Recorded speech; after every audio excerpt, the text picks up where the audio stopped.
Welcome to the sinister side. Wherever you are watching this, be it alone in your room or in the quiet of the night, ask yourself, what would you do if a mystery from the past began to reveal itself before your very eyes? Tonight, we dive into Alexandria's darkest enigma, a story that tests curiosity, morality, and the limits of human understanding. But beware, the truth may be far stranger than you ever imagined. Are you ready to step into the shadows? The year was 1835, and Alexandria was a city of contrasts. To an outsider, it appeared as a bustling port town, vibrant with trade and prosperity, where ships from distant lands docked daily, bringing goods, ideas, and sometimes trouble. The sun would rise over the Alexandria harbor and cast its golden glow upon the river's surface, glittering like scattered jewels. Merchants unloaded crates of spices, textiles, and exotic commodities, shouting over the calls of dock workers, their voices competing with the creaking of rigging and the slap of water against the hulls. There was an energy here that pulsed with life, ambition, and the promise of wealth. But beneath this veneer of commerce and civility, the city had secrets, dark, twisted, and deeply buried. Secrets that even the wealthiest merchants and most powerful officials would rather not speak of. At first glance, Alexandria seemed orderly. Its streets were lined with elegant brick buildings, balconies adorned with wrought iron railings, and shops that gleamed with freshly polished windows. The aroma of freshly baked bread mingled with the scent of the river, creating a deceptive sense of normalcy. Children ran through the narrow lanes, their laughter mingling with the distant clatter of horse-drawn carriages. Women in fine dresses walked with poise, their parasols shielding them from the midday sun, while men in crisp waistcoats discussed deals and politics with a seriousness that suggested power and importance. Yet, as is often the case with cities steeped in history, the surface was merely a mask. The real Alexandria, the one most residents avoided speaking about, existed in shadows, behind closed doors, and beneath the very streets people walked upon. Slavery was a deeply entrenched reality in Alexandria at this time. The wealth of the city's elite was built upon the backs of those who had no freedom, no voice, and no recourse. The market was a place of transactions that went beyond the exchange of goods. Human lives were bought and sold as casually as a sack of grain or a barrel of sugar. Slaves labored in the opulent mansions of the rich, worked in the docks unloading cargo under the scorching sun, and were tasked with menial chores that, if neglected, could earn them severe punishment. Their stories, their sufferings, and their quiet acts of defiance were largely invisible to the city's outwardly proud citizens. Yet those whispers, those hushed conversations in alleys, behind shutters, and in the dark corners of taverns, hinted at an current of unrest, mystery, and something far more sinister than the ordinary cruelty of the times. The geography of Alexandria itself seemed to hold secrets. The city stretched along the river, its docks bustling with commerce during the day, but eerily silent at night. Narrow alleyways snaked between the larger streets, twisting unpredictably as if designed to confuse outsiders and protect clandestine activities.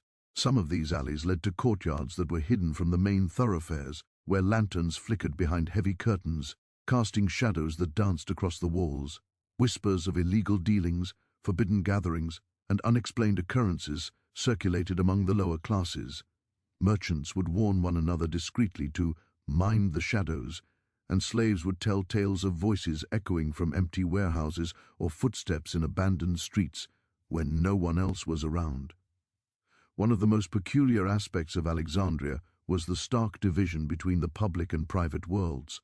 On the surface, society operated with rules, etiquette, and an illusion of fairness. The wealthy attended lavish dinners, donned expensive silks, and hosted balls that lasted long into the night. Their laughter rang out across the marble halls, masking the uneasy knowledge that much of their comfort depended on the labor and suffering of others. Meanwhile, in the private spaces, the hidden chambers, the servants' quarters, and the abandoned warehouses, the city told a different story. Here, deals were struck that would never see the light of day, and secrets were exchanged in whispers, nods, and coded gestures. A sense of fear and anticipation permeated these spaces. Something lurked beneath the veneer of order, waiting to be discovered, though no one could predict what form it might take. For newcomers, Alexandria could be both mesmerizing and unsettling. Its architecture, while stately and grand, often bore the marks of time, neglect, and decay in subtle ways. Cracked walls, sagging roofs, and darkened doorways hinted at hidden histories and untold stories. Travelers spoke of strange encounters, fleeting shadows in alleyways, unfamiliar faces appearing suddenly at windows, or distant sounds that seemed impossible to identify.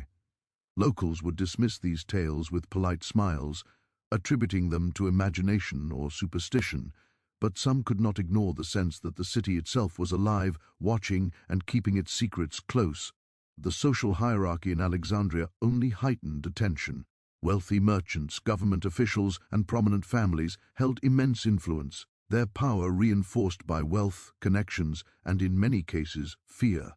They occupied the grandest homes along the riverfront, complete with private docks, lavish gardens, and guarded entrances. In contrast, artisans, dock workers, and enslaved individuals lived in cramped quarters that were easily overlooked by those in power. It was in these margins, the spaces between grandeur and squalor, that the most intriguing and mysterious stories seemed to emerge.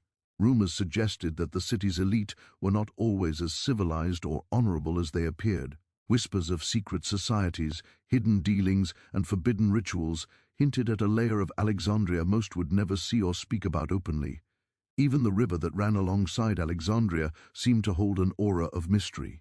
By day, it reflected the sun in sparkling patterns, carrying the rhythm of commerce along its waters.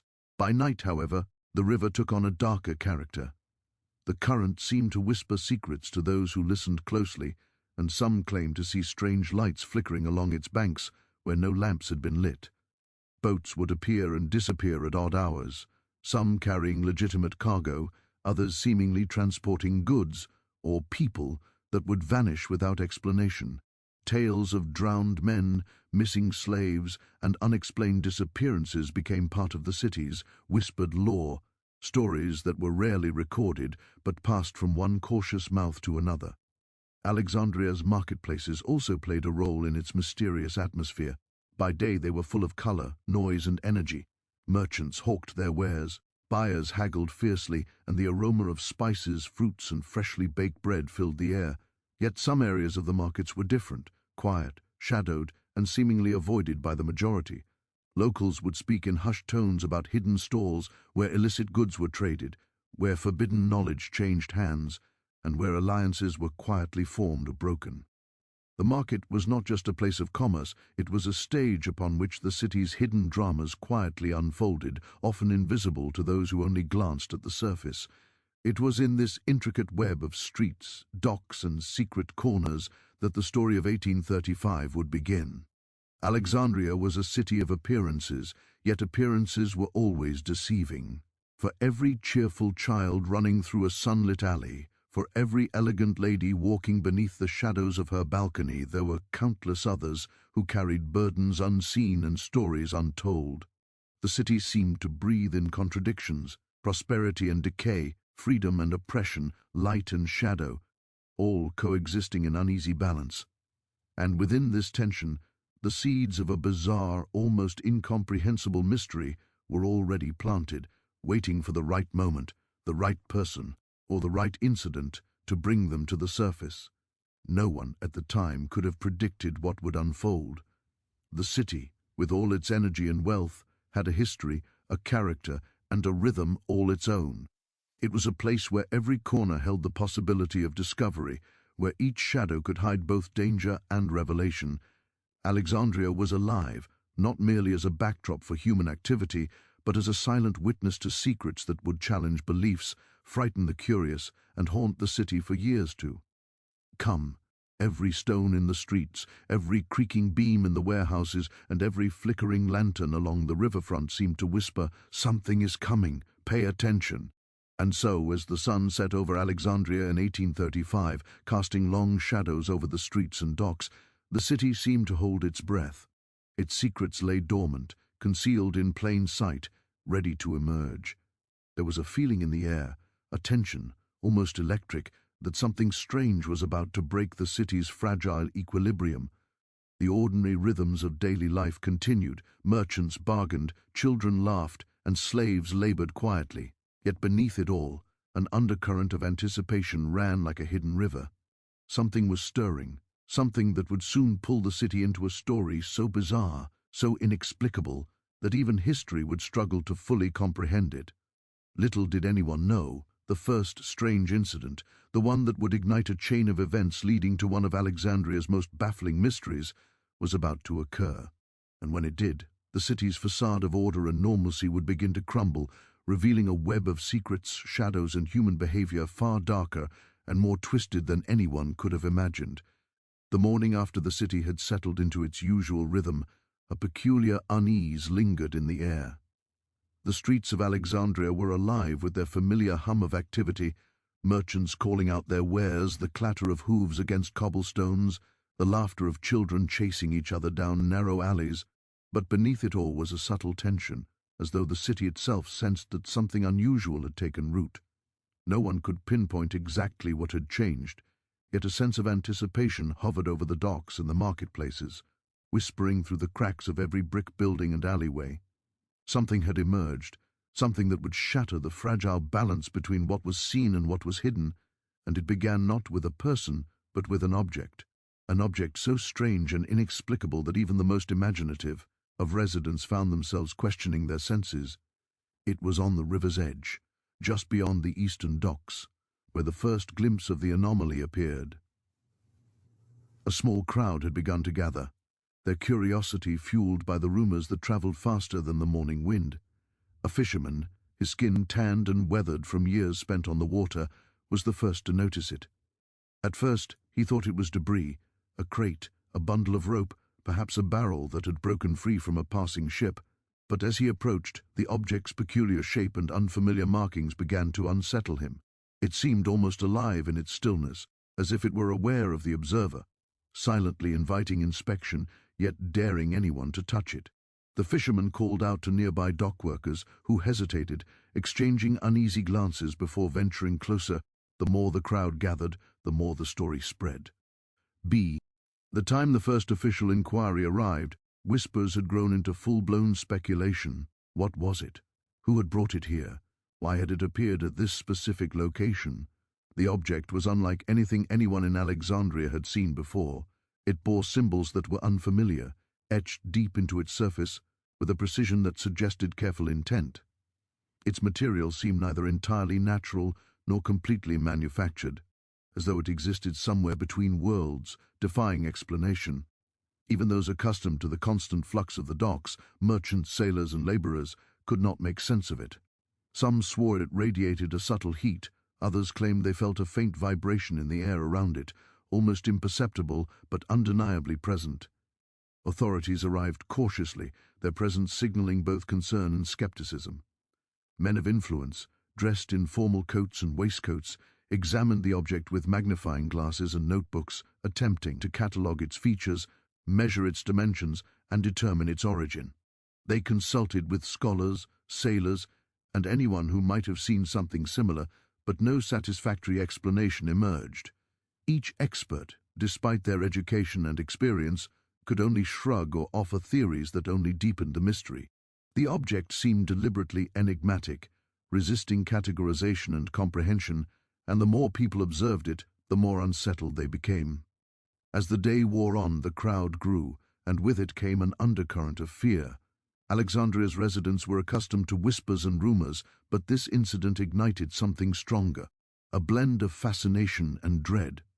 Mothers clutched their children closer, and merchants whispered hurriedly about the implications, worried that this anomaly might somehow disrupt the city's fragile order.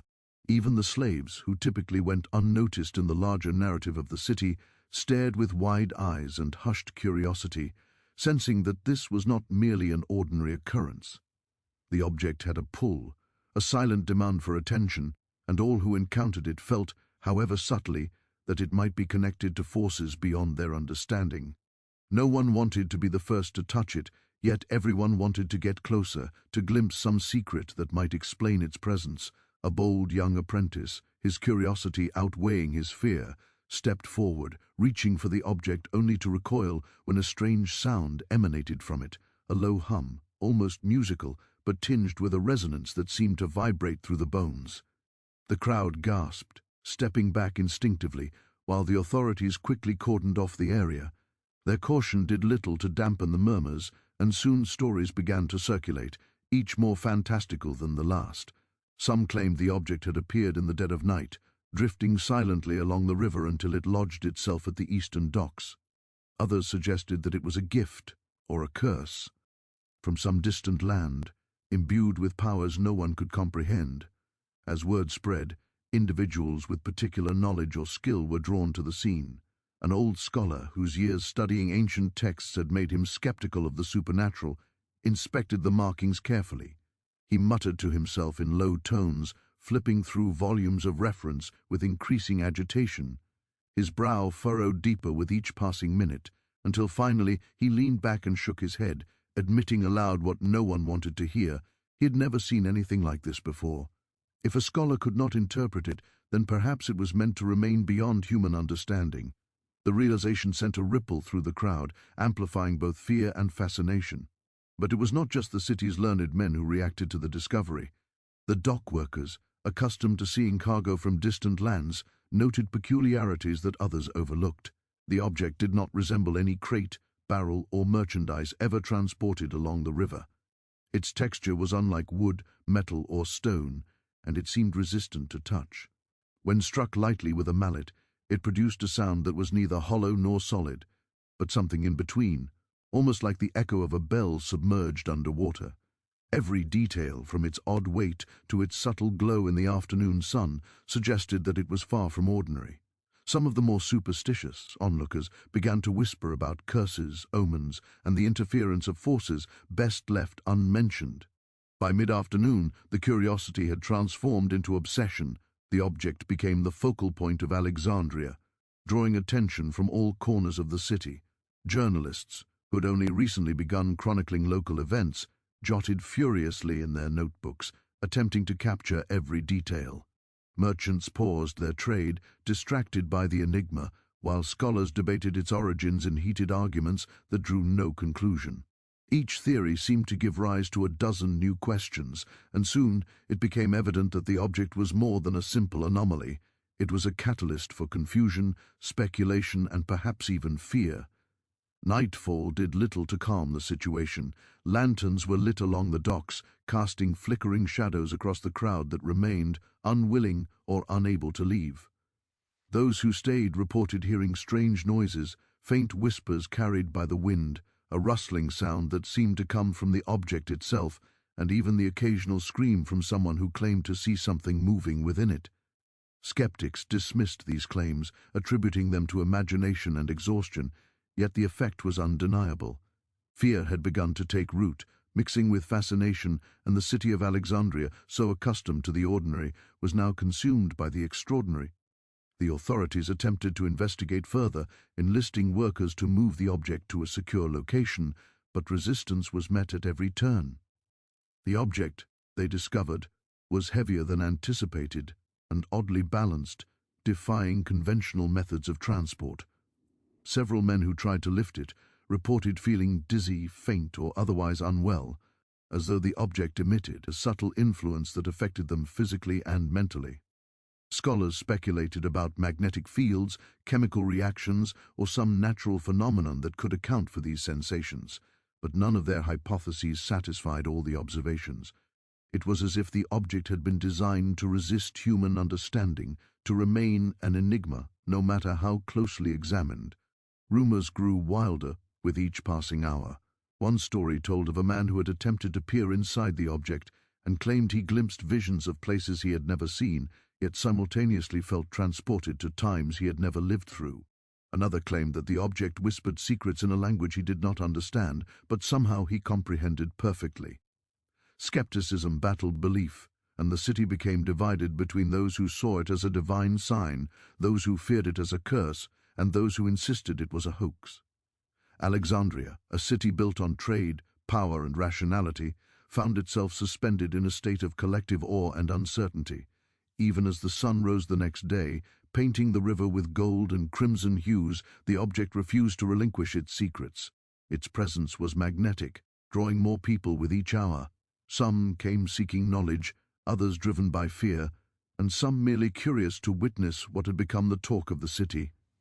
The docks, once a place of ordinary labor, were now a stage for Alexandria's collective imagination, a theater of suspense and speculation. Every glance, every whispered conversation, and every hurried step in the alleys leading to the waterfront was infused with tension. The city had become a living entity, attentive and responsive, its citizens united by fascination and dread, bound together by a mystery that none could yet solve. It was during this time that subtle patterns began to emerge. Observers noted changes in the object's appearance depending on the angle of sunlight, the intensity of the wind, and even the time of day. Some claimed it seemed to respond to human emotion, growing warmer when anger or fear was present, cooling when calm prevailed. The more it was examined, the more inscrutable it became. Alexandria's residents, from the highest-ranking merchants to the lowliest laborers, found themselves ensnared by its influence. Conversations no longer revolved around ordinary matters. Instead, speculation about the object consumed every interaction. Markets buzzed with conjecture, taverns echoed with theory, and families debated its nature behind closed doors. By the third day, the object had not only captivated Alexandria, but had begun to shape the city's behavior. People avoided certain streets, moved cautiously along the docks, and altered their routines. Fear was tempered by fascination, and fascination by obsession. Those who had dismissed it as a minor curiosity now understood that they were witnessing something extraordinary, something that would, in ways not yet fully realized, transform the city itself. Even skeptics who had once scoffed at the tales now approached cautiously, driven by an irresistible desire to see, to know, to understand. And yet, for all the attention, all the speculation, and all the attempts at explanation, the object remained a mystery. Its origins were unknown, its purpose inscrutable, and its power undeniable.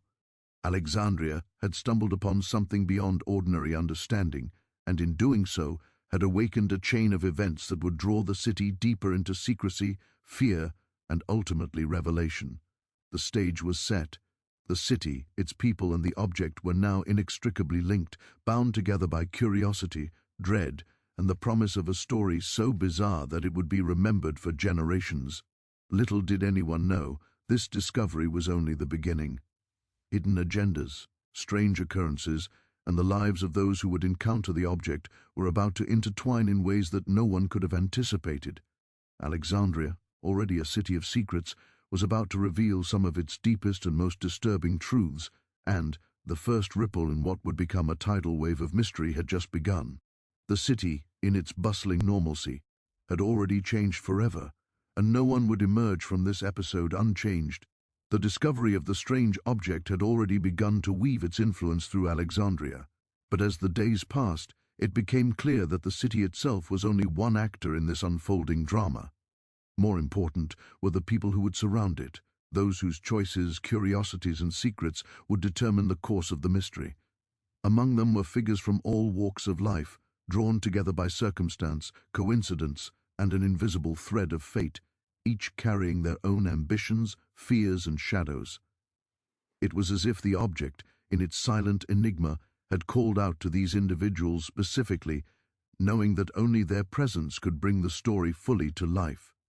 First among these was Elias Thornwell, a wealthy merchant whose influence stretched across Alexandria like the shadows of the grand warehouses that lined the riverfront. Thornwell was a man of imposing presence, tall and broad, with a face carved in sharp angles that seemed to read the world as both a ledger and a battlefield. He had earned his fortune through commerce, shrewd investments, and, according to whispered rumors, dealings best left unexamined. His mansion overlooked the river, its walls lined with the spoils of trade, silk from the Orient, spices from the Indies, and ivory and rare artifacts that spoke of distant lands. Thornwell's reputation was impeccable on the surface, yet those who knew him spoke of a man who valued secrecy as much as wealth, who would not hesitate to use fear and manipulation to achieve his ends. The appearance of the object intrigued him, not merely for its mystery, but for the potential it represented. To Elias Thornwell, nothing was purely dangerous or harmless.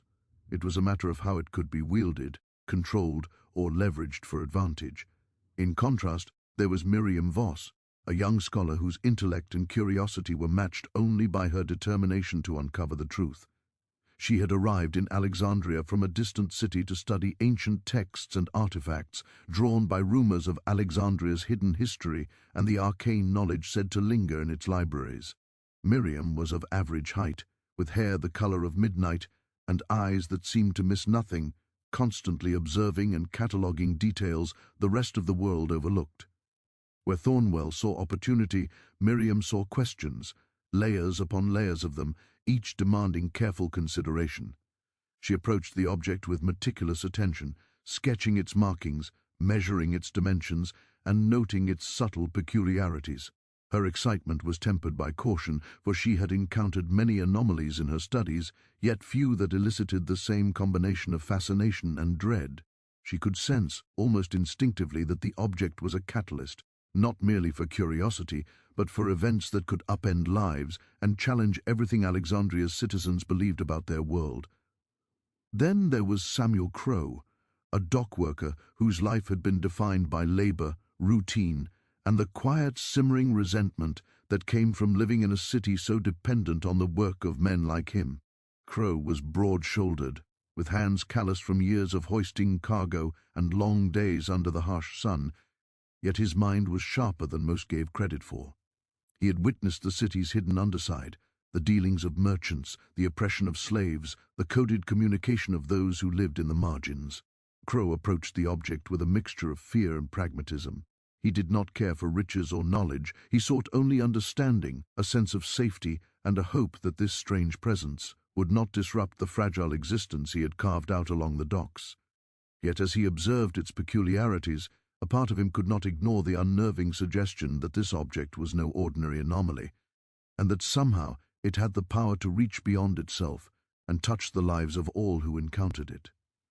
Among these key figures, there was also Reverend Alaric Byrne, a man whose piety and devotion were both a comfort and a source of tension within the city.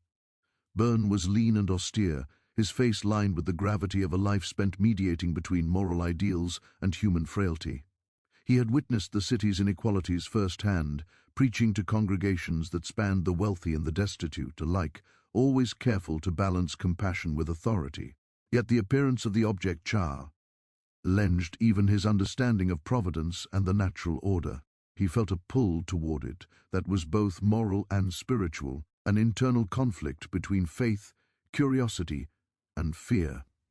Byrne's presence would become crucial, for he represented a moral lens through which the events surrounding the object could be examined, and his interpretations, influenced by both conscience and superstition, would shape the perceptions of many within Alexandria. These individuals were joined by others whose roles, though initially peripheral, would prove equally significant. A young apprentice from Thornwell's household, curious yet cautious, began sketching the object's symbols and taking notes under Miriam's guidance. Dock workers who had witnessed Crowe's approach whispered about the object's behavior, sharing observations that often conflicted, yet collectively added layers to the enigma. Servants, whose lives were bound by duty and fear, became unlikely observers, noting minute changes in the object's appearance or behavior that escaped the notice of more prominent figures. Even children, with their unfiltered perception of the world, provided insights that adults dismissed, but which later proved essential to understanding certain patterns. What connected these people was not merely the object itself, but the web of human motives, curiosity, and fear that began to entangle them.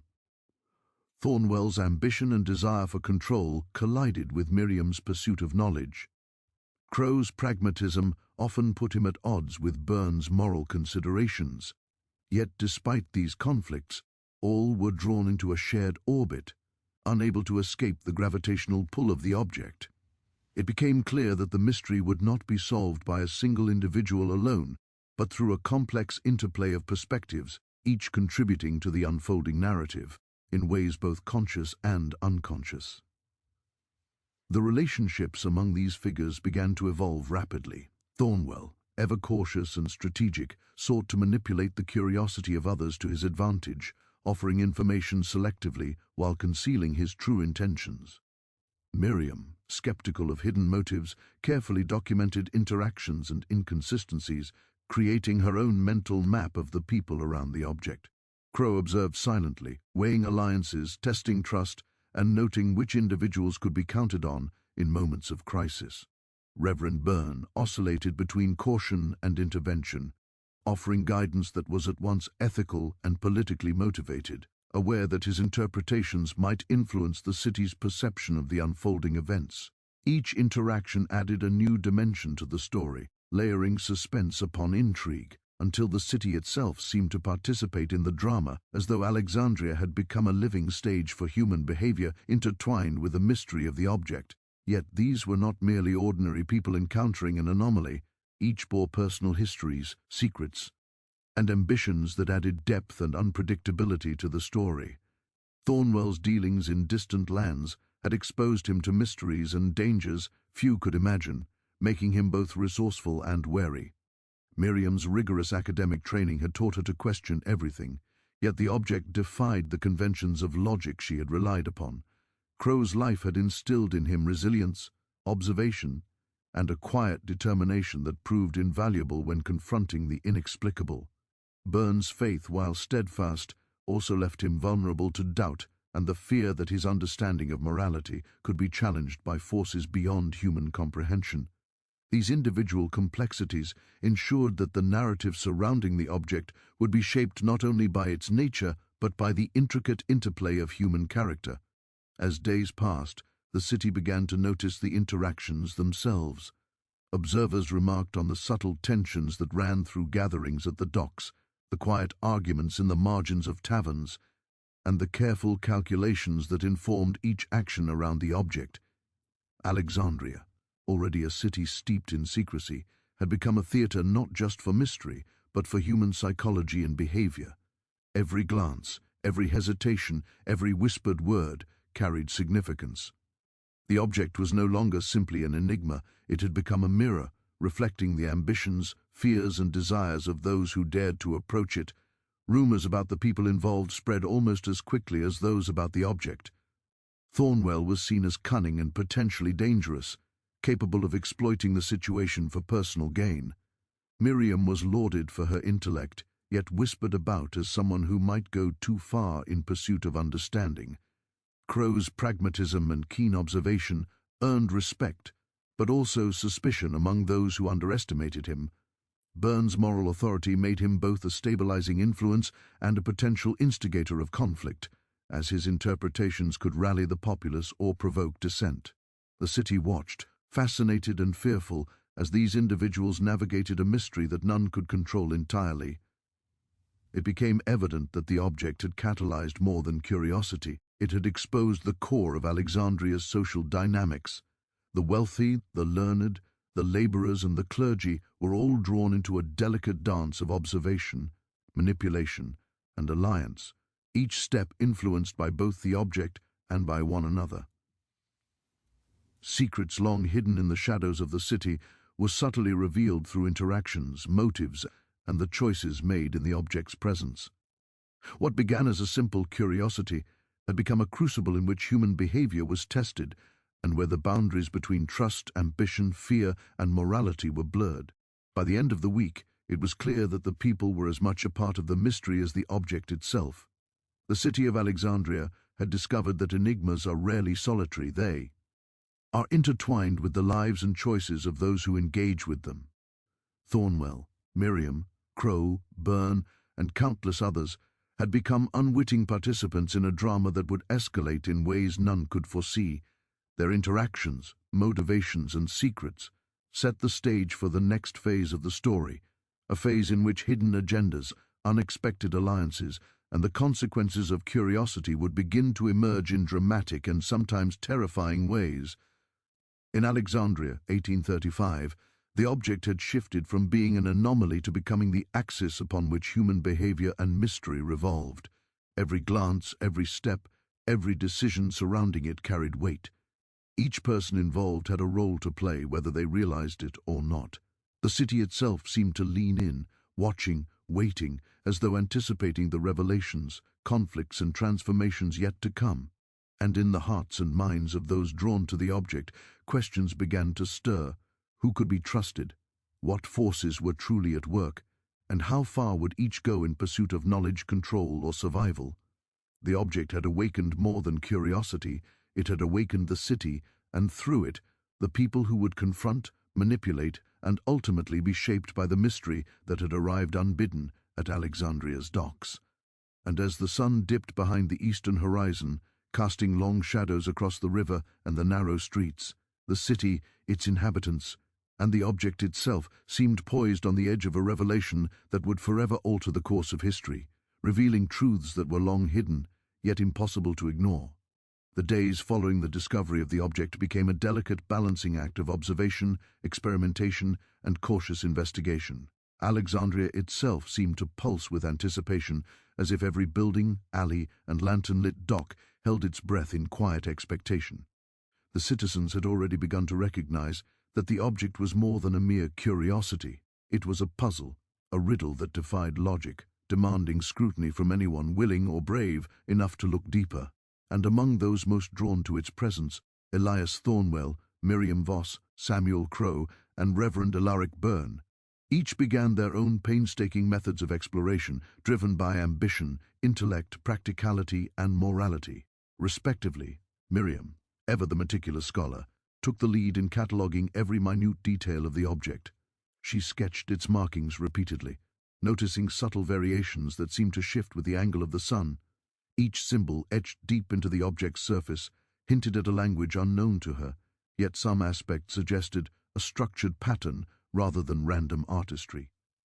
She compared the markings to ancient texts she had studied, tracing possible connections to lost languages, forgotten rituals, and esoteric symbols. The more she examined, the more the complexity of the object became apparent. It was as if it had been designed to resist understanding, to challenge the observer to look beyond mere surface appearances. The city, by extension, became her laboratory. Every encounter, every reaction of those around the object, was part of a living, breathing experiment in human response to the unknown. Thornwell, on the other hand, approached the object with a strategist's eye. He observed how the people reacted to it, noting who was bold enough to approach, who hesitated, and who appeared to be quietly documenting details. To him, the object represented power, control over knowledge, influence, and perhaps even fear. He instructed his servants to subtly test its properties, attempting to move it, touch it in controlled ways, and gauge its reactions. Each experiment, conducted with precision, revealed nothing conclusive, yet Thornwell interpreted the object's subtle responses as a sign of potential manipulation. The more the others speculated, the more he realized that influence over the narrative could be just as valuable as understanding the object itself. Crow, grounded in pragmatism, focused on the physical reality of the object. He had witnessed too many strange occurrences along the docks to dismiss the oddities surrounding it, and his approach was methodical in its simplicity. He tested its weight, its stability, and its reactions to environmental changes, the wind, the tide, the touch of hands both gloved and bare. He recorded every anomaly, every tremor, every faint hum that emanated from it. To Crow, it was vital to understand the object's tangible effects first before theorizing on more abstract possibilities. Yet even he could not ignore the subtle influence it seemed to exert on those around it. The nervous glance, the quickened heartbeat, the inexplicable hesitation that struck even the most confident individuals. Reverend Byrne's approach was distinct from the rest. He sought signs of moral or spiritual significance, watching for patterns in human behavior as much as in the object itself. Was it a test, a warning, or perhaps a temptation designed to reveal the inner nature of those who approached it? He documented not only the object's physical properties, but the emotional and psychological responses it provoked. His sermons and counsel began to reflect his observations, weaving subtle warnings into his words, cautioning the city against being seduced by the allure of the unknown. He believed that understanding the object's moral implications was just as critical as understanding its form or origin, and he often clashed with Miriam's analytical rigor and Thornwell's manipulative strategy over how best to engage with it. In the midst of these individual efforts, the city itself became a canvas for the mystery. The docks were littered with makeshift notebooks, sketches, and charts as people recorded details obsessively. Lanterns illuminated corners of the object that seemed to shift and reveal new facets only under certain lighting conditions. Conversations in taverns and marketplaces were dominated by speculation. What had been dismissed as rumor became increasingly intertwined with observation. People began noticing patterns, small sequences in the symbols, reactions that seemed to correlate with specific times of day, or subtle shifts in the object's temperature that were too precise to be coincidence. The more the citizens observed, the more convinced they became that the object was not passive. It interacted with its environment in ways that were deliberate, almost sentient, and each clue, no matter how minor, was a piece of a larger puzzle that no one yet fully grasped. One evening, as the fading sun cast long shadows across the river, Miriam and Crow worked together to test a theory. She had noted that the markings seemed to align differently depending on the angle of observation. Crow suggested placing mirrors at strategic points around the object to see if the reflections might reveal hidden patterns or additional markings. The experiment required careful coordination, a team to hold the mirrors, precise timing with the setting sun, and acute observation. When the light hit the object at the perfect angle, they witnessed a subtle but undeniable shift. Faint lines and additional symbols appeared that had been invisible under normal light, confirming that the object's surface was dynamic, not static. Miriam's excitement was palpable, yet tempered by a growing sense of unease. Each revelation seemed to confirm the object's complexity, but also hinted at forces beyond human comprehension, forces that would require not just intelligence or observation, but intuition, and perhaps even courage to fully understand. Meanwhile, Thornwell had begun manipulating the narrative of the discovery. He ensured that select pieces of information reached certain individuals while being withheld from others. He encouraged speculation, subtly nudging the city's attention toward certain interpretations that aligned with his interests. His maneuvers were effective. Scholars debated, laborers whispered, and clergy considered moral implications, all while Thornwell observed from the shadows, calculating advantage. Yet the more he tried to control the situation, the more the object resisted easy understanding, its elusive properties thwarting every attempt to dominate it. The more it revealed, the more it concealed, creating an intricate dance of discovery and frustration that ensnared everyone who approached. Byrne, observing these human dynamics, noted with concern the growing tensions and subtle manipulations among the key figures. He saw ambition, curiosity, and fear intertwining in ways that could lead to conflict, misjudgment, or even disaster. He took it upon himself to document these interactions as meticulously as he did the object's physical traits, noting who was trustworthy, who was susceptible to persuasion, and who might act rashly under pressure. His insight into human behavior combined wit. His understanding of moral consequence offered a different layer of clarity that complemented, yet often conflicted with, Miriam's analytical methods and Thornwell's strategic planning. As the investigation deepened, it became evident that the object's mysteries extended beyond its immediate physical and visual properties. Crow noted that certain environmental conditions, a shift in the river's current, a particular alignment of the sun, even changes in wind direction, appeared to trigger subtle reactions in the object, small vibrations or pulses of heat that suggested it was connected to more than its immediate surroundings. Miriam catalogued these occurrences meticulously, creating charts and diagrams to detect patterns, while Thornwell speculated on potential leverage and Byrne considered the ethical ramifications of any interaction. Each day yielded fragments of knowledge, yet no one could assemble the entire picture, and every new clue seemed to deepen the enigma rather than simplify it. The city, too, began to react to the unfolding investigation. Taverns were filled with debates over the object's significance, marketplaces became venues for speculative discussion, and ordinary citizens felt the thrill and tension of witnessing a mystery that refused to yield answers. Even those who had initially dismissed the anomaly found themselves drawn in, compelled by a combination of fear and curiosity. The object, once a singular point of fascination, had become a focal lens through which Alexandria society examined itself, its ambitions, its fears, and its vulnerabilities laid bare by the lure of discovery. Yet for all the meticulous observation, experimentation, and theorizing, the most striking aspect of the unraveling clues was their elusiveness. Patterns emerged only to shift, responses were inconsistent, and every hypothesis had its limits. Miriam realized that the object was not merely a puzzle to be solved, it was an interactive enigma, engaging with observers in ways that suggested a form of awareness or purpose beyond human comprehension. Thornwell saw in this a challenge to his ambitions, yet also an opportunity to harness its influence strategically. Crowe, increasingly wary, acknowledged that the object's effects might extend beyond immediate observation, subtly altering perception, behavior, and judgment. Byrne, balancing faith and reason, pondered whether the object was a test or revelation, designed to expose the hidden inclinations of those who approached it. As the days turned into weeks, a sense of inevitability began to permeate Alexandria. The city, the object, and the people drawn to it were now entwined in a narrative that could not be escaped.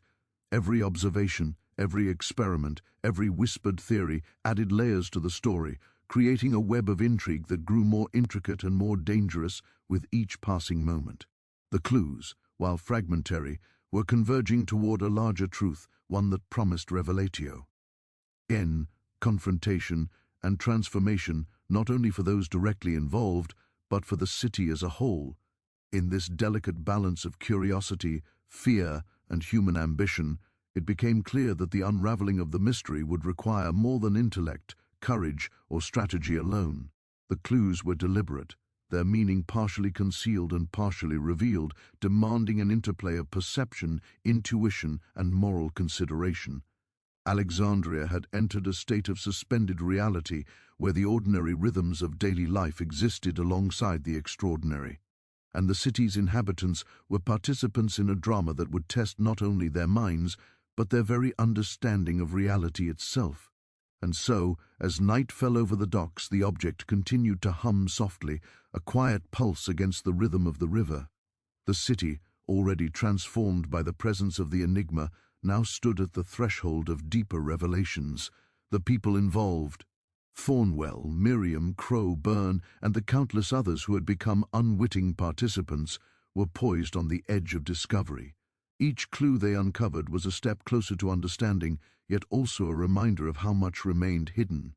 The city waited, the object pulsed, and the story continued, drawing everyone into a labyrinth of questions, suspicions, and possibilities that promised to change Alexandria forever. As Alexandria adjusted to the presence of the strange object and the painstaking investigations surrounding it, a subtle shift began to ripple through the city, barely perceptible at first, but increasingly impossible to ignore. The initial curiosity and cautious observation that had dominated the first days gave way to unease, then tension, and soon escalated into fear. The object, which had inspired intrigue and collaborative study, began to reveal a far darker influence. Shadows lengthened not only across the cobblestone streets, but also within the hearts and minds of those who interacted with it, drawing out impulses and secrets that had long been hidden. The first dark turns came quietly, almost imperceptibly, yet their consequences would prove profound. It began with subtle disagreements, initially trivial, among the city's observers. Thornwell, ever strategic, began to grow impatient with Miriam's meticulous investigations. He argued that the object should be controlled, moved, and studied under his direction, rather than subjected to endless theoretical analysis. Miriam resisted, insisting that understanding came first, control second, and that the object's potential dangers required careful consideration. The tension between the two escalated, spilling into public spaces and whispered conversations among onlookers. Crowe, ever pragmatic, attempted to mediate, but even he found that his efforts were hampered by the growing distrust and ambition surrounding the object. Reverend Byrne observed these conflicts with mounting concern, noting that human ego, ambition, and fear were beginning to entangle the investigation more deeply than any physical clue could. Soon, the effects of the object extended beyond arguments and rivalry. A laborer, previously dependable and respected for his level-headedness, began to exhibit uncharacteristic behavior. He became irritable, withdrawn, and increasingly paranoid, convinced that others were plotting against him to gain favor with the mysterious entity that had become the center of Alexandria's focus. Similar disturbances appeared elsewhere. Merchants abandoned their routines, children became unusually silent or fearful, and even scholars reported nightmares, a sense of being watched, or moments of inexplicable agitation while near the object. Though initially dismissed as coincidence, the accumulation of these incidents suggested a pattern, an invisible influence emanating from the object, subtle yet undeniable, nudging the city and its inhabitants toward disorder. Thornwell, recognizing the psychological impact the object exerted, began to manipulate the situation more deliberately. He orchestrated small deceptions, planting false clues, and selectively revealing observations to gain advantage over Miriam and Crow. He implied that the object had responded to his touch in ways it had not responded to theirs, claiming insight into its intentions that seemed to sway less skeptical onlookers. These actions introduced a layer of moral ambiguity and mistrust among the observers, amplifying the tension. The city, once unified in curiosity, now became a network of competing agendas, suspicion, and subtle power plays, all influenced, consciously or unconsciously, by the enigmatic object. Meanwhile, Miriam's once methodical approach began to falter under the weight of uncertainty and mounting pressure. The object's complexity, combined with Thornwell's manipulations and the increasing unease among onlookers, led her to moments of doubt, hesitation, and frustration. She documented every anomaly, yet the more she uncovered, the less she felt in control. The object's patterns seemed to shift unexpectedly, defying the logic she had relied upon. Observations that appeared conclusive one day would be contradicted the next, leaving her questioning her own perception. Even Crow, pragmatic as he was, began to notice subtle influences affecting his judgment, moments of impulsiveness, fleeting irritations, and an unsettling compulsion to act in ways he could not fully rationalize. The object had begun to touch minds as well as eyes. Reverend Byrne, ever mindful of morality and consequence, became increasingly vocal in his warnings. He spoke of temptation, pride, and human weakness, cautioning that the object seemed designed to expose hidden faults, fears, and desires. Some dismissed his words as excessive or overly spiritual, yet there were undeniable signs of moral strain, small betrayals among observers, the misinterpretation of evidence for personal gain, and conflicts that escalated beyond rational explanation. The city itself seemed to respond, as if the object's presence had awakened a latent tension that had always existed beneath the surface, now amplified and given shape. The first overtly dark turn occurred when an experiment went catastrophically wrong. Miriam had devised a method to test the object's reaction to temperature changes, attempting to observe patterns by applying controlled heat and cold. A small group assisted, including Crow and a few apprentices, as Thornwell watched with an inscrutable expression. Initially, the procedure seemed harmless. Instruments measured minute shifts in heat, and observers documented subtle reactions. But then the object responded unpredictably. A sudden pulse of warmth surged through the room, accompanied by an almost inaudible hum that reverberated in the bones of those present. Papers flew, glassware shattered, and several individuals were thrown to the ground by a force they could not explain. Panic ensued. Observers screamed and scrambled for safety, and the object remained, unnervingly unscathed, as if it had been waiting for the moment to assert its presence. The aftermath of the incident rippled through Alexandria. News of the sudden disturbance spread, inflating fear and speculation. Some claimed that the object had retaliated against meddling, others suggested it had been testing the observers, revealing their unpreparedness and weaknesses. Crow, usually calm, admitted privately to Miriam that he had felt a compulsion, an internal urge to act impulsively during the experiment, and he wondered if others had experienced the same. Thornwell, on the other hand, appeared undeterred, perhaps even invigorated, seeing an opportunity to leverage the fear and confusion to increase his influence. Reverend Byrne, deeply shaken, warned that the city itself had been morally tested, and that the object's true power lay not in its material form, but in its ability to manipulate the human spirit. Rumors of additional subtle effects began to circulate. People who had observed the object from a distance reported feelings of nausea, dizziness, or sudden anxiety. Some claimed to hear whispers carried on the wind, voices that seemed to speak directly to them in their own thoughts, revealing fears, desires, or regrets. Children, particularly sensitive to the unusual, spoke of shadows moving independently, or figures appearing briefly in reflective surfaces. It became clear that the object's influence was no longer limited to those who touched or studied it. It extended into the perceptions and emotions of the city at large. Alexandria, a city previously defined by commerce, hierarchy, and daily routine, now operated under an invisible pressure, as though the very air had thickened with tension and apprehension. The object also began to affect relationships among key figures in more profound ways. Thornwell's manipulations grew increasingly audacious. He spread misinformation subtly, airing mistrust between Miriam and Crow. He suggested that certain observations had been misinterpreted intentionally, sowing seeds of suspicion that destabilized their collaboration. Miriam, who had previously relied on Crow's pragmatic input, now questioned his judgment, wondering if his conclusions had been swayed by unseen forces or personal bias. Crow, in turn, noticed Miriam's increasing anxiety and began to doubt his own instincts, creating a feedback loop of uncertainty and tension.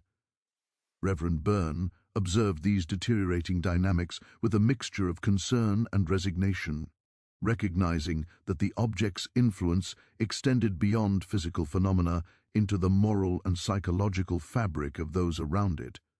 The dark turns extended beyond interpersonal conflict. Unexplained events began to occur in the surrounding area, fires that started without ignition sources, animals behaving erratically, and shadows moving in ways that defied natural laws. Even the city's infrastructure seemed subtly affected. The river's current shifted unexpectedly, the docks creaked and groaned with no apparent cause, and lanterns flickered despite a lack of wind. Citizens reported strange dreams, fleeting visions, and sensations of being watched. The object, once an isolated anomaly, had become a focal point for disturbances that permeated the very environment of Alexandria.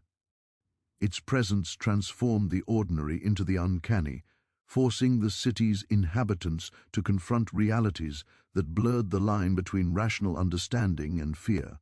One particularly alarming development occurred when a minor theft spiraled into a tense confrontation. A young apprentice, previously tasked with assisting Miriam, had disappeared briefly near the object.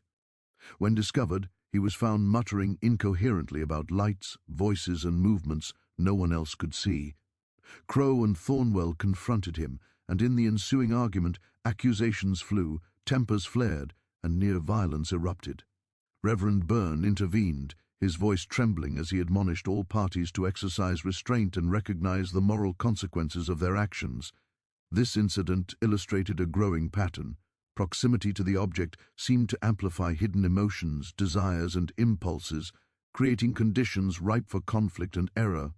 The situation reached a critical point when reports emerged of individuals being physically affected in ways that defied explanation. Several people who had approached the object too closely experienced sudden fainting, involuntary spasms, or brief blackouts. Others reported disorientation, as though time had shifted or elongated while they were near it. Miriam, Thornwell, and Crow each conducted careful observations, attempting to discern triggers or patterns, but the object resisted categorization. Each event raised the stakes, reinforcing the notion that the mystery was not merely intellectual, it was visceral, capable of affecting body, mind, and perhaps Eve. On spirit. In the midst of these escalating events, a broader realization began to settle over Alexandria.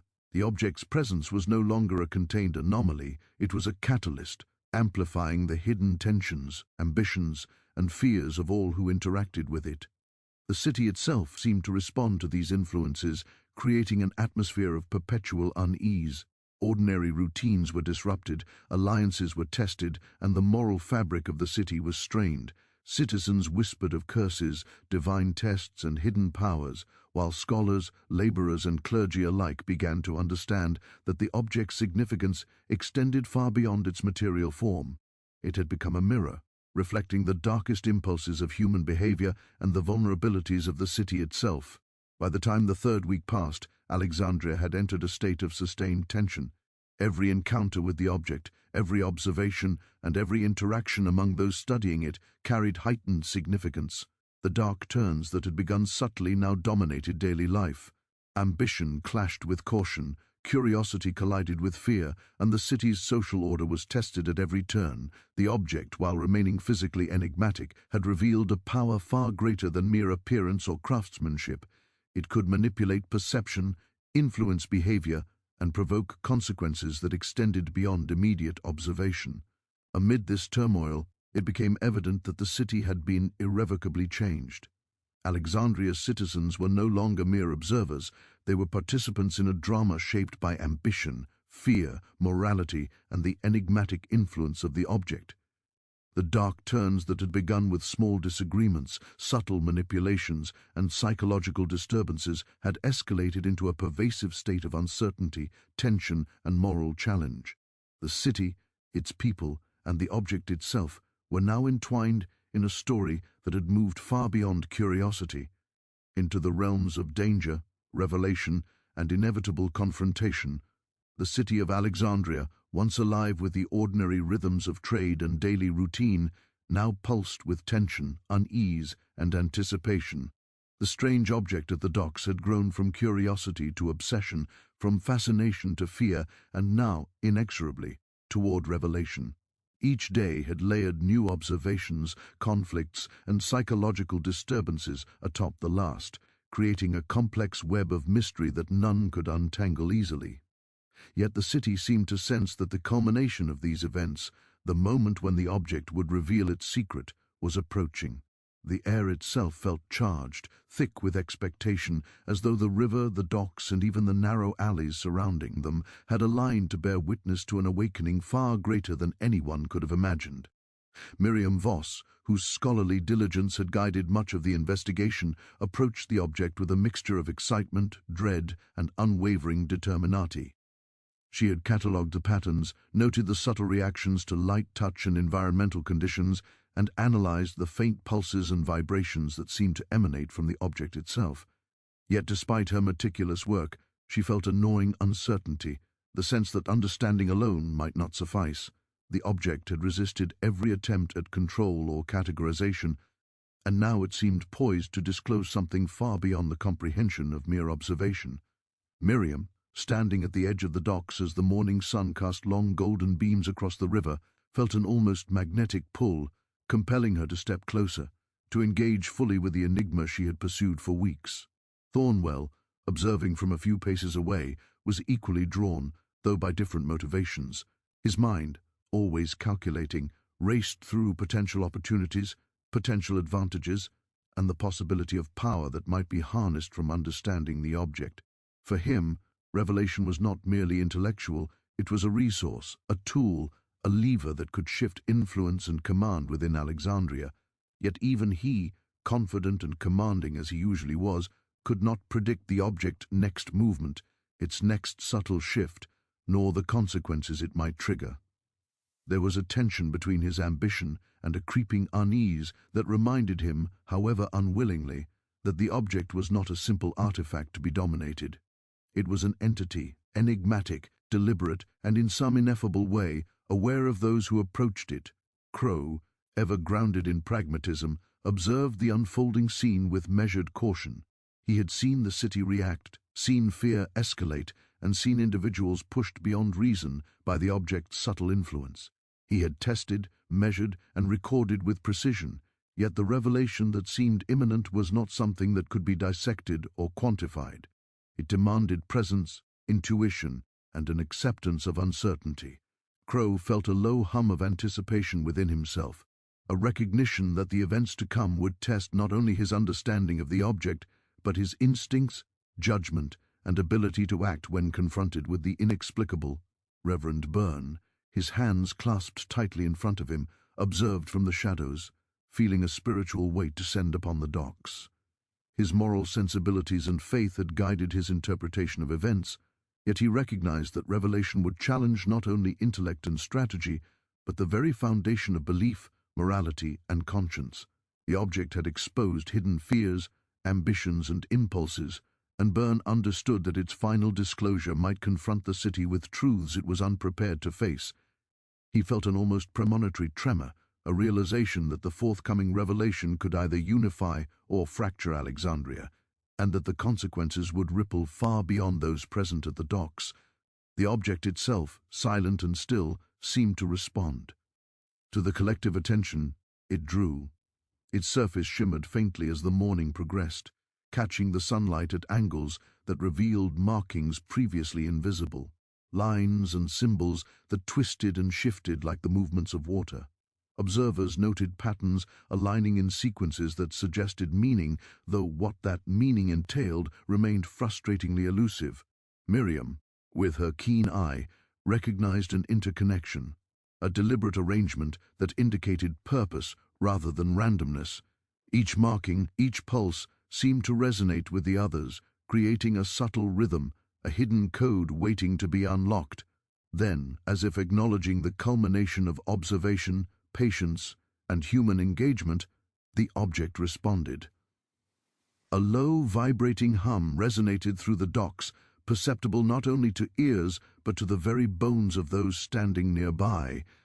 The air shifted subtly, carrying with it a tangible energy that was at once unsettling and magnetic. Observers felt a strange pressure, a draw toward the object, as though it had begun to reveal itself, not through words or forms, but through a presence that demanded attention and comprehension. Miriam, despite every lesson in logic and reason, felt a tremor of fear and anticipation, realizing that the revelation was imminent and that its nature might surpass every theory she had constructed.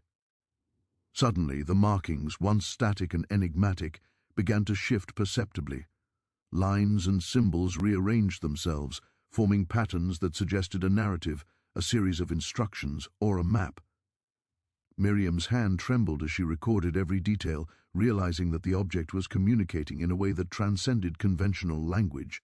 Thornwell, his usual composure strained, leaned closer, attempting to interpret the patterns, his mind racing with possibilities, strategies, and the potential power they represented. Crow, practical and measured, observed the sequences with caution, noting the alignment of symbols, the pulses, and the subtle vibrations that seemed to correlate with shifts in the environment. Byrne, quietly whispering prayers under his breath, recognized a duality, revelation that was intellectual, yet simultaneously moral, emotional, and spiritual in nature. As the day progressed, it became clear that the object's revelation was multi-layered. Observers noticed that the markings not only conveyed visual patterns, but seemed to respond to emotional states.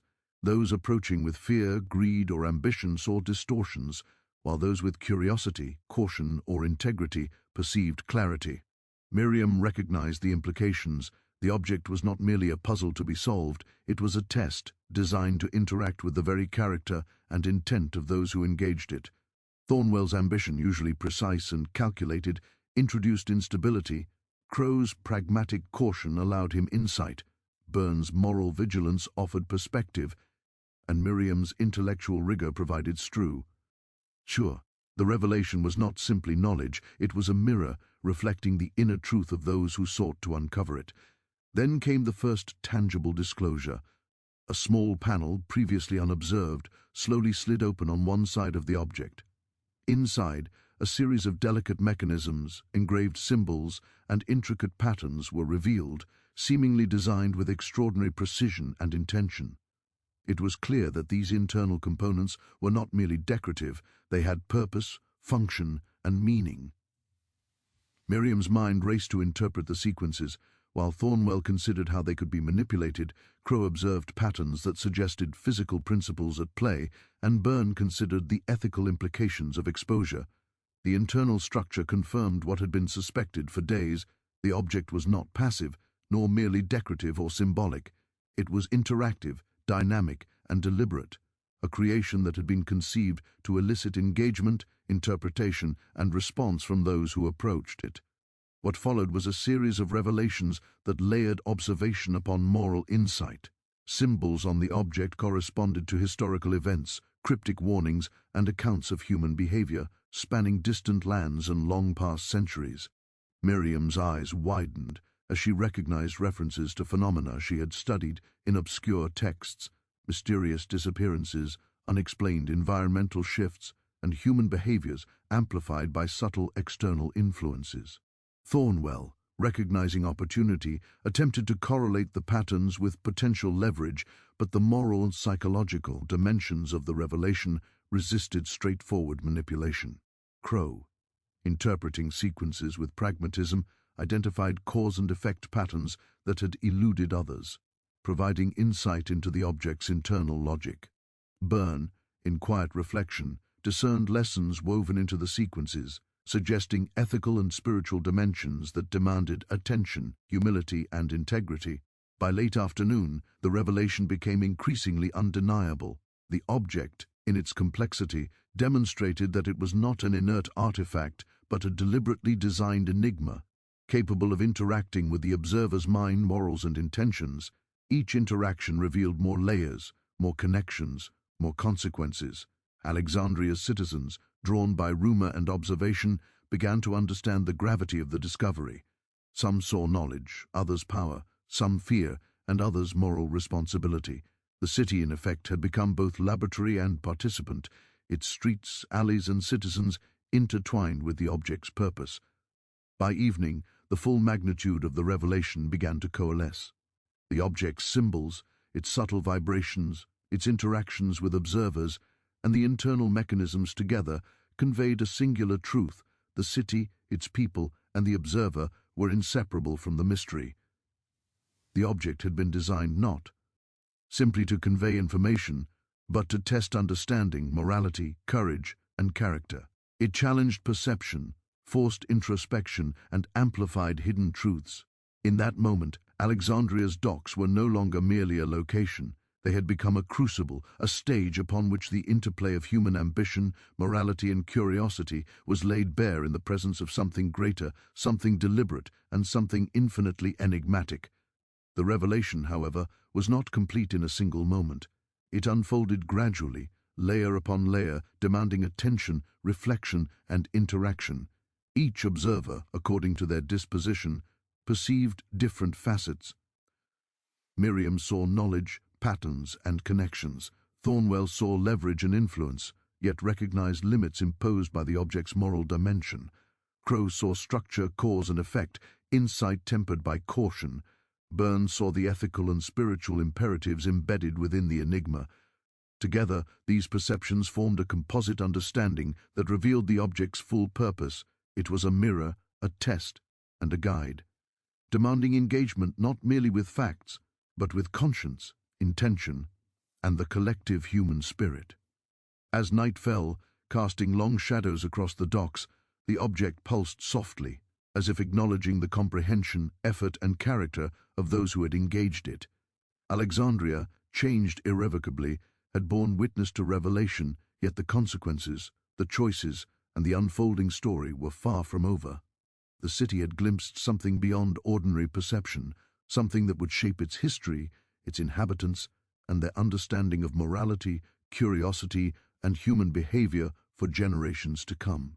The revelation was complete in understanding, yet ongoing in consequence, setting the stage for what would follow: the aftermath, the reckoning, and the legacy of this mysterious, transformative presence at Alexandria's heart. The revelation had settled over Alexandria like a heavy, unrelenting fog, and though the city appeared outwardly unchanged, the events at the docks had left an indelible mark on its streets, its people, and its collective consciousness. Those who had witnessed the object's disclosure emerged altered, their understanding of reality, morality, and human ambition forever reshaped. The docks, once simply a place of commerce and routine, had become hallowed in a strange sense, a nexus of experience where curiosity, fear, and revelation had intersected. The air carried the weight of reflection, and the city's rhythm slowed as people struggled to reconcile the extraordinary with the ordinary, the unknowable with their own perceptions. Miriam Voss, whose intellect had guided much of the investigation, found herself immersed in a state of profound contemplation. The patterns she had painstakingly recorded, the shifting symbols, and the internal mechanisms of the object lingered in her mind as though alive, demanding attention even outside the presence of the artifact. She walked the streets of Alexandria at dawn, reflecting on the lessons embedded within the object's intricate design. The revelation had been both intellectual and moral, a duality she had not anticipated. The object had demonstrated that understanding alone could not capture its essence. Intention, integrity, and engagement of character were equally essential. Miriam felt a growing responsibility, not merely to record and analyze, but to interpret, to guide, and to ensure that the lessons of the object would not be forgotten or misused. Thornwell, meanwhile, wrestled with the limits of ambition in the face of revelation. His confidence and strategic mind had suggested that understanding the object could grant influence, power, and control, yet the object had subtly exposed the boundaries of such aspirations. Every maneuver, every attempt to manipulate the situation had been met with resistance, moral or otherwise, from the object's inherent structure. Thornwell's outward composure masked an internal reckoning, a recognition that the revelation had not only challenged his intellect but tested his character. He began to understand that in the presence of forces beyond ordinary comprehension, human ambition must be tempered by ethical consideration. Though reluctant to admit it, this realization unsettled him more than any practical threat the city could pose. Crow, pragmatic and grounded, returned to his routine with a new sense of vigilance. The revelation had confirmed suspicions he had held from the beginning, that the object's influence was both deliberate and far-reaching, capable of touching mind, body, and emotion. He began to observe interactions in Alexandria with renewed attentiveness, noting subtle shifts in behavior, unspoken tension, and the lingering impact of fear and curiosity. Though practical in approach, he recognized that the aftermath demanded more than observation. Action, caution, and discernment were now intertwined. The city's safety, the integrity of those involved, and the preservation of knowledge required deliberate engagement. Crow had emerged not merely as an observer, but as a stabilizing presence in a city whose equilibrium had been disrupted. Reverend Byrne, perhaps more than any other, felt the moral gravity of the aftermath. The revelation had illuminated not just the object's nature, but the hidden inclinations, weaknesses, and strengths of those who engaged it. Byrne's role had evolved from observer and counselor to moral interpreter, tasked with guiding individuals and the broader city through the consequences of their interactions. He preached cautiously, weaving lessons learned from the docks into sermons and counsel, emphasizing humility, vigilance, and the importance of ethical engagement with forces beyond ordinary understanding. His reflections extended beyond Alexandria itself. He recognized that the object, its influence, and the subsequent revelation were a reminder that human society, when confronted with the extraordinary, could be both resilient and fragile, noble and fallible. The city of Alexandria itself bore the aftermath in more subtle ways. Trade continued, markets thrived, and everyday life persisted, yet beneath the surface there was an undeniable change. Citizens spoke in hushed tones about the events at the docks, weaving stories that blended observation, rumor, and personal interpretation. The docks became a quiet focal point, visited by those curious, cautious, or seeking insight into the object's enigmatic influence. People approached with reverence, fear, or skepticism, their behavior shaped not only by the artifact, but by the collective memory of those who had witnessed its revelation.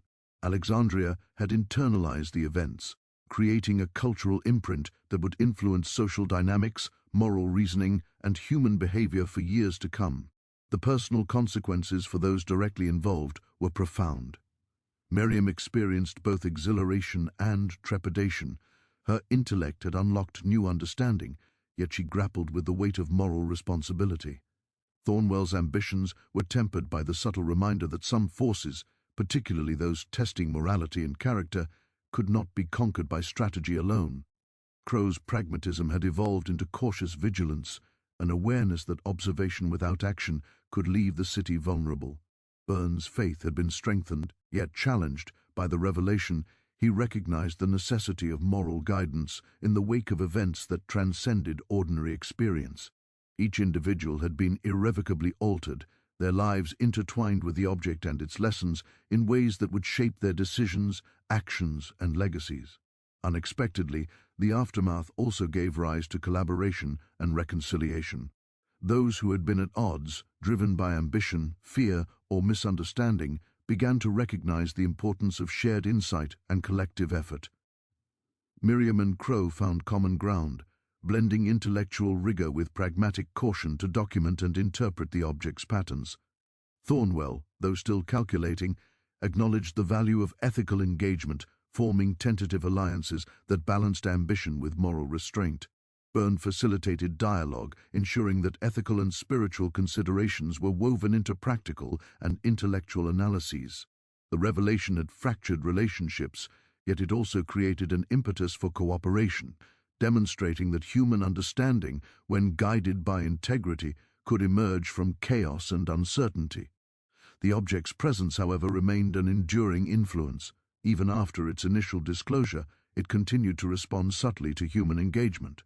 Observers noted minor shifts in markings, faint pulses corresponding to environmental changes, and subtle reactions to emotional states. These phenomena ensured that the aftermath was not a simple conclusion but a continuous process, a living interaction between the city, its inhabitants, and the object itself. Alexandria had entered a phase of reflection, observation, and cautious engagement, aware that the lessons learned at the docks were ongoing and that the object's influence was far from fully understood. The broader social implications became increasingly apparent. Citizens who had not directly witnessed the object's revelation absorbed its significance through rumor, observation, and cultural transmission. Local leaders, merchants, and scholars began to incorporate caution, vigilance, and ethical reasoning into decision-making, subtly reshaping Alexandria's social dynamics. Fear, curiosity, and reverence coexisted, creating an environment in which the extraordinary had been normalized and internalized. The city had learned, in effect, that encounters with the extraordinary, whether material, intellectual, or moral, could no longer be treated as isolated events. They demanded attention, reflection, and engagement, shaping not only individual behavior but the social fabric itself. Even the physical environment of the docks reflected the aftermath. Observers noted subtle changes in the river's currents, the behavior of shadows, and the interplay of light upon the object. These phenomena, though often imperceptible to casual glance, reinforced the enduring presence and influence of the object. Alexandria, its streets and waterways now intertwined with extraordinary events, existed in a delicate balance between the ordinary and the exceptional. Citizens had learned to navigate both, their perceptions sharpened, their caution heightened, and their understanding forever shaped by the revelation. The psychological impact was equally profound. Individuals who had interacted with the object experienced heightened awareness, self-reflection, and an acute understanding of moral and ethical implications. Some struggled with fear, uncertainty, or the weight of responsibility. Others embraced curiosity, inquiry, and vigilance. Families, friends, and colleagues witnessed subtle changes in behavior as those touched by the revelation integrated new understanding into daily life. The aftermath extended beyond immediate observation. It became an enduring process of personal and collective transformation. One particularly notable consequence involved the apprentices and assistants who had participated in the observation and experiments. Their youthful curiosity, once guided by instruction and supervision, had been tested by exposure to the object's influence and the revelation it provided. Many exhibited remarkable insight, keen perception, and emerging moral discernment, demonstrating that engagement with extraordinary phenomena could accelerate understanding and character development. This generational impact suggested that the aftermath would extend far into the future, shaping not only contemporary experiences but also the development of knowledge, ethics, and practical skills within Alexandria. The darker elements of human behavior, however, were not entirely extinguished. Thornwell's lingering ambition, the subtle manipulations of those seeking advantage, and the latent fear and superstition within the populace ensured that tension, distrust, and moral testing persisted. The aftermath, therefore, was not a neat resolution but a dynamic state, a balance between insight and ambition, knowledge and fear, integrity and manipulation.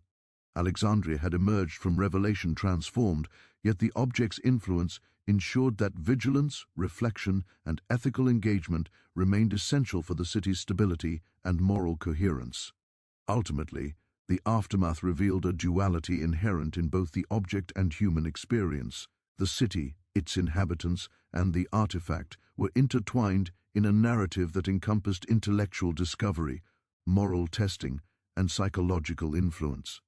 Alexandria had borne witness to extraordinary events that defied ordinary understanding, yet had emerged with new insight, heightened awareness, and the recognition that human engagement with the unknown required courage, integrity, and reflection.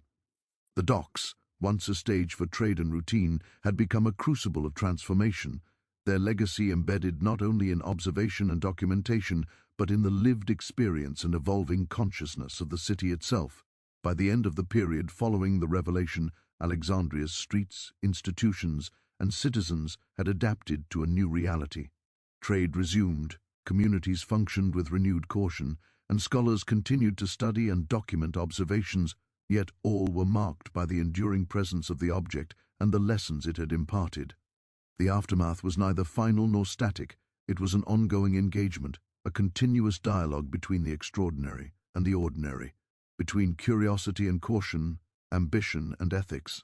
The city had learned that true understanding required more than observation. It demanded reflection, moral discernment, and recognition of the interconnectedness of human behavior and extraordinary phenomena. In these days, weeks, and months, Alexandria existed in a state of heightened awareness, its citizens subtly transformed by their exposure to the object, its revelations, and the consequences that followed. The aftermath, profound and multifaceted, was a testament to the enduring impact of curiosity, ambition, morality, and human engagement with mystery.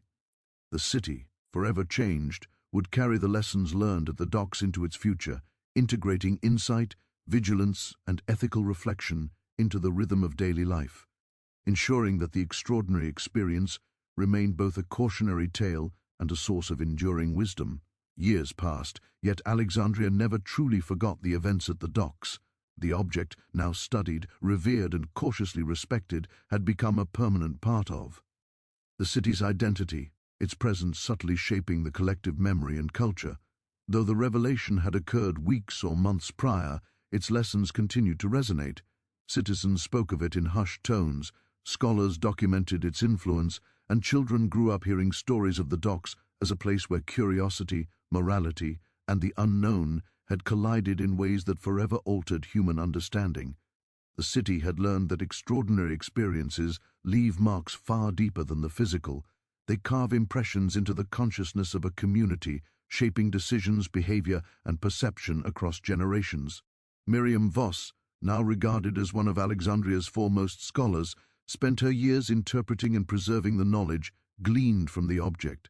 Her meticulous records, previously confined to the docks and her study, became manuscripts of extraordinary value, offering insight not only into the patterns, mechanisms, and symbols of the artifact, but also into its moral and psychological dimensions.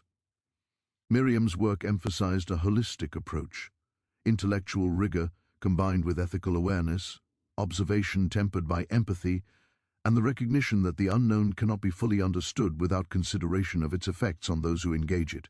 Scholars from neighboring cities began to correspond with her, eager to learn of the phenomena that had transformed Alexandria, and her writings gradually spread the understanding that extraordinary objects are not merely puzzles, but mirrors of human character and society.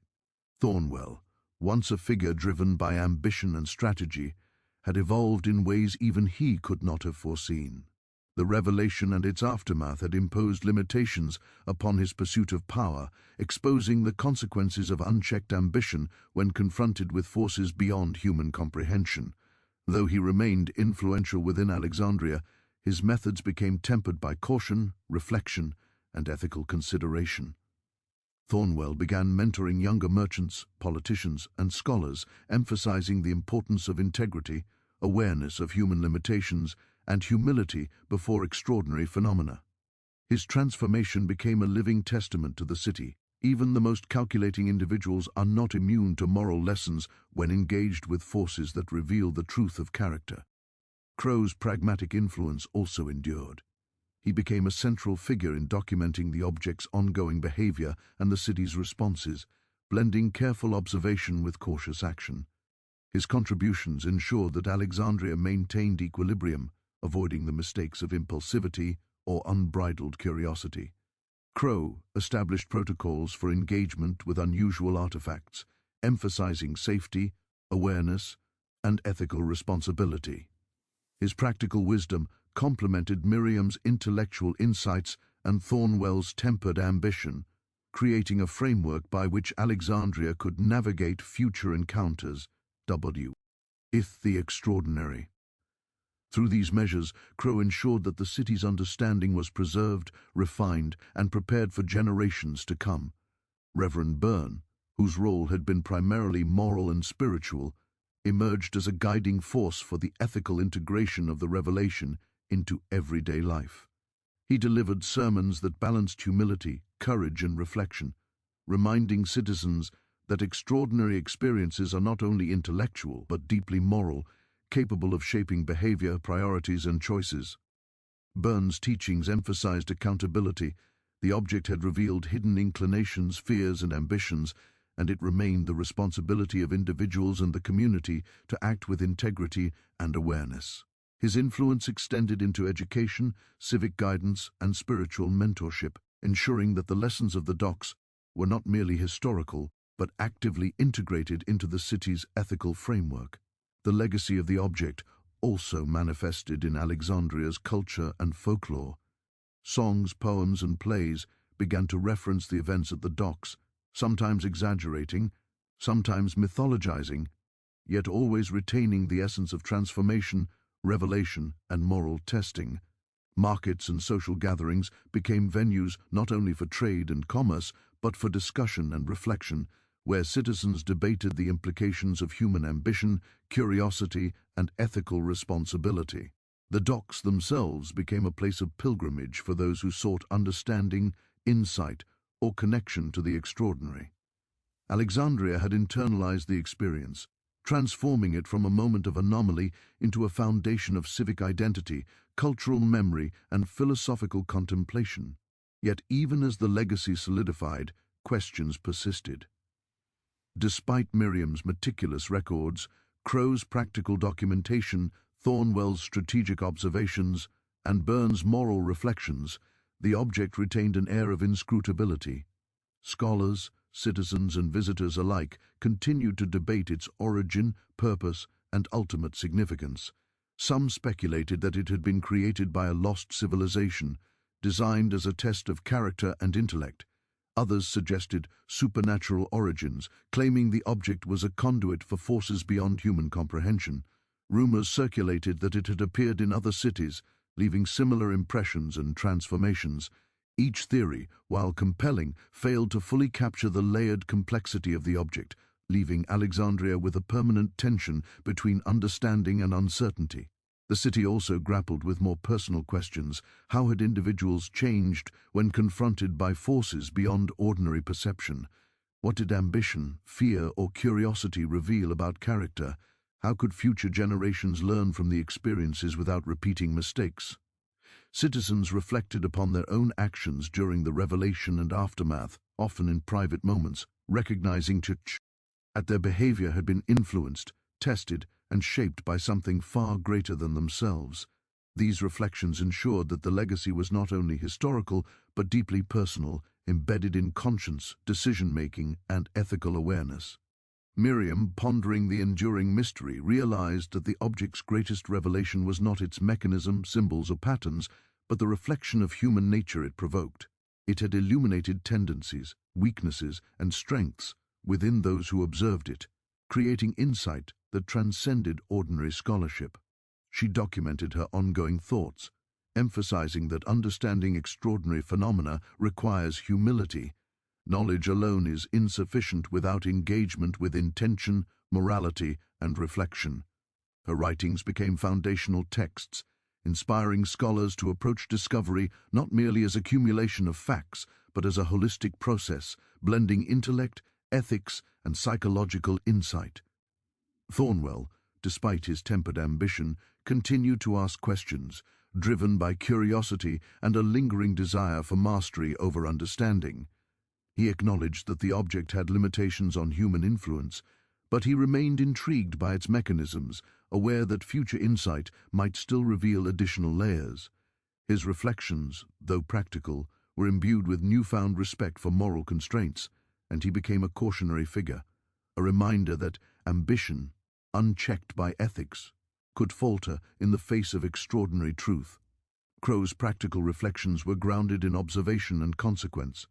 He catalogued ongoing minor shifts in the object's behavior, subtle reactions to environmental conditions, and variations in human response over time. These records demonstrated that the object's influence persisted, albeit in nuanced ways, creating a living framework of understanding for the city.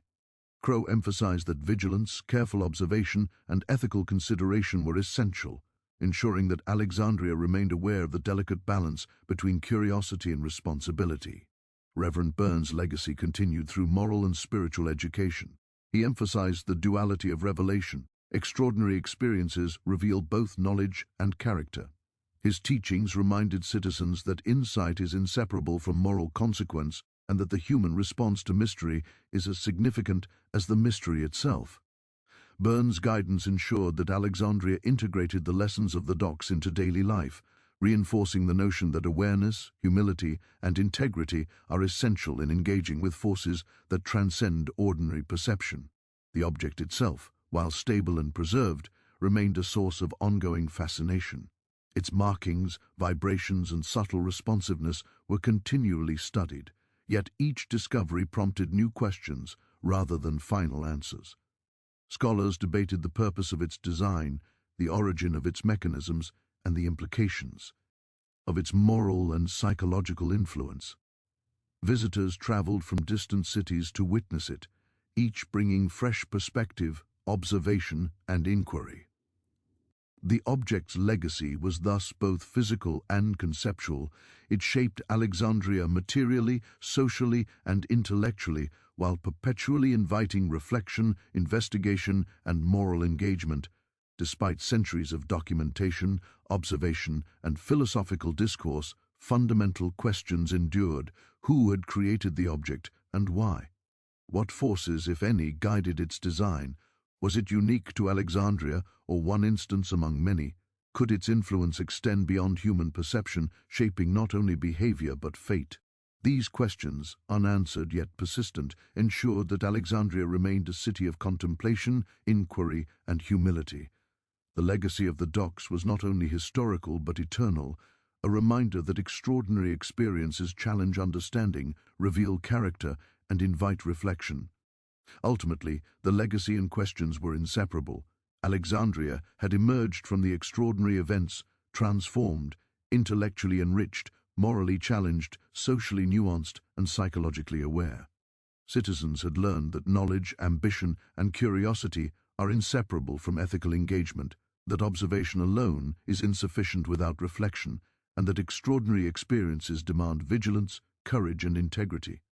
The object remained, a silent and enigmatic witness, its presence a continual prompt for inquiry, reflection, and moral consideration. Alexandria's identity, shaped by encounter with the unknown, was forever intertwined with the lessons it had learned, the questions it had asked, and the ongoing dialogue between human aspiration and extraordinary mystery. Generations would come and go, yet the docks remained, the object remained, and the lessons endured. The city had learned that extraordinary phenomena are mirrors, revealing not only their own nature, but the nature of those who engage them. Alexandria had been transformed, its citizens challenged and enriched, its social and moral fabric reshaped. The legacy of revelation and the enduring questions ensured that curiosity would coexist with caution, ambition with integrity, and knowledge with ethical awareness. The city, forever changed, became a living testament to the interplay of mystery, human character, and the profound consequences of engaging with forces that defy ordinary understanding. And though centuries may pass, the questions linger: how much do we truly understand of the forces we encounter? Are we changed more by what we discover or by how we respond? Alexandria's story, marked by revelation, aftermath, and legacy, reminds us that the unknown is never passive, and the choices we make in response echo far beyond our own perception, leaving a permanent imprint upon the world, history, and the human soul.